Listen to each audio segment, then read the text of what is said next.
In this slideshow, we're going to talk about urine formation. Urine formation includes three processes: glomerular filtration, tubular reabsorption, and tubular secretion. The kidney, depicted schematically as a single large uncooled nephron, is what we're looking at in this diagram. A kidney actually has millions of nephrons acting in parallel. Three processes in the kidneys adjust the composition of plasma. As just described, the glomerulus acts as a filter. We saw this in our last presentation. Glomerular filtration is a non-selective, passive process in which fluid passes from the blood into the glomerulocapsule part of the renal tubule. Once in the capsule, the fluid is called filtrate, and it is essentially blood plasma without blood proteins. Both proteins and blood cells are normally too large to pass through the filtrate membrane.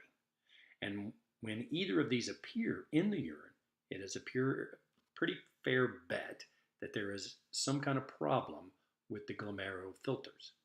As long as the systemic blood pressure is normal, filtrate will be formed. If arterial blood pressure drops too low, glomerular pressure becomes inadequate to force substances out of the blood into the tubules, and filtrate formation stops.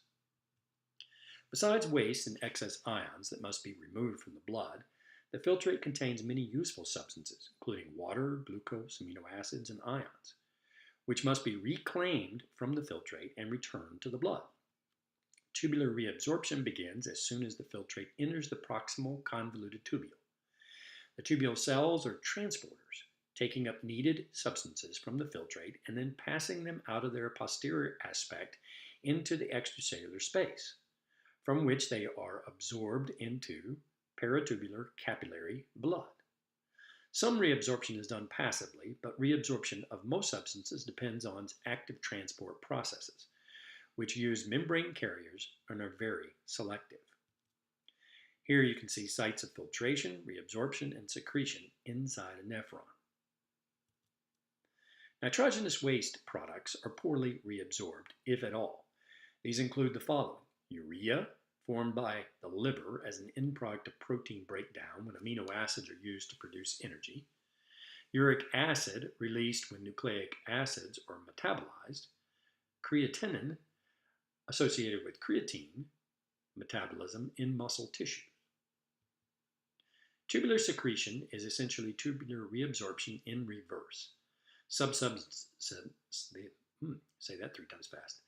substances, such as hydrogen and potassium ions and creatinine, also move from the blood of peritubular capillaries through the tubular cells or from the tubular cells themselves into the filtrate to be eliminated in urine.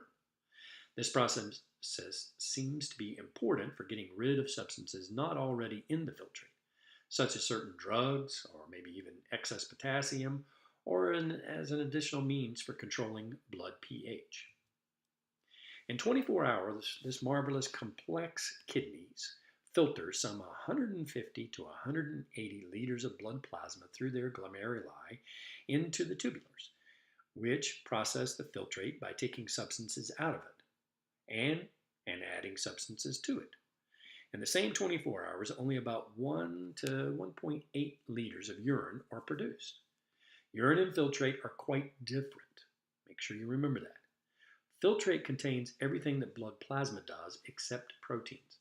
But by the time it reaches the collecting ducts, the filtrate has lost most of its water and just about all of its nutrients and necessary ions. What remains, urine, contains nitrogenous waste and unneeded substances. Assuming we are healthy, our kidneys can keep our blood composition fairly constant despite wide variations in diet and cell activity. When formed, urine is sterile, and its odor is slightly aromatic.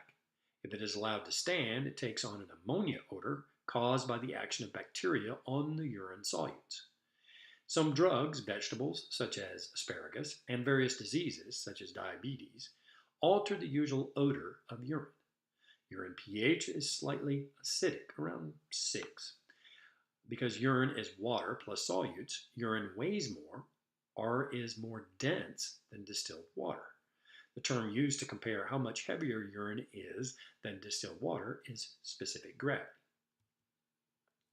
Solutes normally found in urine include sodium and potassium ions, urea, uric acid, creatinine, ammonia, bicarbonate ions, and various other ions, depending on the blood composition.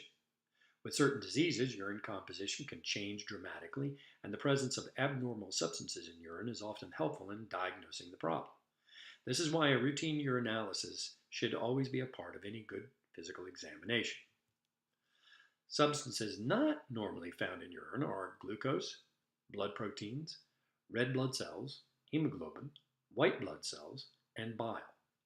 Names and 15 possible causes of conditions that may involve abnormal urinary constitutes and volumes are given in this next table. Take a look at it. There is quite a bit going on here. We don't want to find these kinds of substances in the urine. Here are the key points that you need to know. Make sure that you know those before the quiz, and we'll move on to the next lecture.